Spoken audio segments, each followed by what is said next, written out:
Ya, kita berdoa dan memohon kepada Allah agar Allah menjadikan anak kita anak-anak yang taat kepada Allah, anak-anak yang saleh, anak-anak yang takut kepada Allah, anak-anak yang cinta dengan agama, yang cinta kepada Nabi Muhammad sallallahu alaihi wasallam.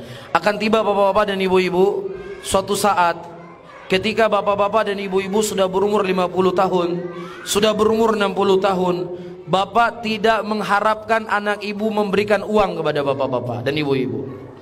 Ibu-ibu tidak berharap diberikan mobil oleh anak-anak. Ibu-ibu tidak berharap dia akan memberikan rumah kepada ibu-ibu dan bapak-bapak.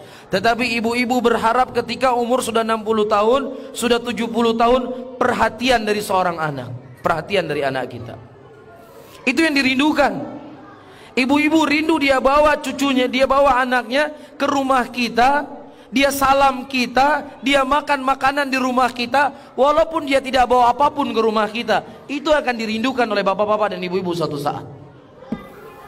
Tapi kalau anak yang tidak mengenal Allah, yang tidak takut kepada dosa, yang tidak pernah mengenal Islam, jangan harap dia akan telepon bapak-bapak. Jangan harap dia akan telepon ibu-ibu. Dia akan sibuk dengan dunianya, dia akan sibuk dengan maksiatnya, dia akan sibuk dengan pekerjaannya. Disitulah ibu-ibu akan menyesal. Tapi kalau seandainya anak kita didik hari ini, dia mengenal Allah, dia mengenal Rasulnya, dia tahu hak orang tua yang harus dia tunaikan, maka anak-anak ibu-ibu nanti akan berebut. Saya yang lebih berhak mengurus ibu saya. Si abang mengatakan saya yang lebih berhak mengurus ibu saya.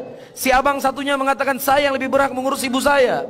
Yang si anak perempuan mengatakan saya yang lebih berhak mengurus ibu saya. Ya, si A mengatakan saya menafkahi ibu saya, enggak, harus uang saya, enggak, harus uang dia. Karena dia tahu besarnya pahala yang dia dapatkan ketika dia berbakti kepada kedua orang tuanya. Kapan itu? Ketika dia mengenal agama, ketika dia takut sama Allah, ketika dia mengenal Rasulullah SAW. Tapi kalau dia nggak mengenal Allah, nggak mengenal Rasul, ya, si ibu telepon, nak, ibu sakit, nak, boleh kamu antarin ibu sebentar ke rumah sakit? Kamu nggak perlu bayar, ibu punya uang bayar. Mohon maaf mak, saya banyak kerjaan, nggak punya waktu. Sakit nggak ibu-ibu kira-kira? Sakit nggak kira-kira? Sakitnya sampai ke tulang. Dia nggak punya waktu mengurusi kita. Sementara ketika dia kecil, nyawa kita pertaruhkan untuk membesarkan dia. Nyawa kita pertaruhkan. Dan itu jangan disalahkan anak 100%. Rasulullah mengatakan dalam hadisnya, kullu mauludin yulad alal fitrah. Sesungguhnya setiap anak lahir itu hidup dalam keadaan fitrah, tetapi bapak dan ibunya yang mengyahudikannya, menasranikannya, dan memajusikannya. Itu kata Nabi kita Muhammad sallallahu alaihi wasallam.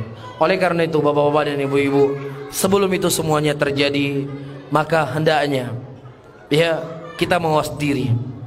Ya, mulai sekarang kita lebih memperbaiki diri kita, lebih punya waktu untuk anak-anak kita. Ya, lebih kita memikirkan bagaimana agama mereka, lebih memikirkan bagaimana ibadahnya, bagaimana sholatnya, bagaimana amalan-amalan dia yang lainnya. Ya, karena banyak bapak-bapak dan ibu-ibu hari ini terkadang dia hanya berpikir, ya, yang penting anak saya sekolah di sekolah yang terbaik. Yang paling penting dia sudah ada yang jemput, sudah ada yang antar yang di sekolah, sudah ada yang masak, sudah ada yang mencuci bajunya. Itu toh yang dipikir oleh bapak-bapak dan ibu-ibu. Ya, akhirnya waktu dari Senin sampai Jumat dia bekerja, tidak sempat dia berkomunikasi dengan anaknya.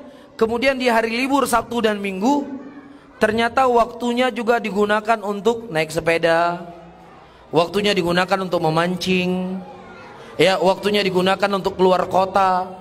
Kapan kita punya waktu untuk anak-anak kita? Kapan para hadirin?